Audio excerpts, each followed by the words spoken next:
lang ako, sinaktan mo at nagdurusa.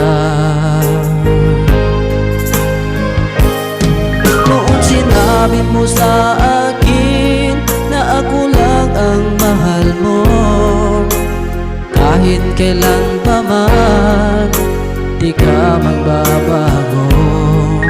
At ngayon'y nagbago ka, ano-ano ang dahilan mo?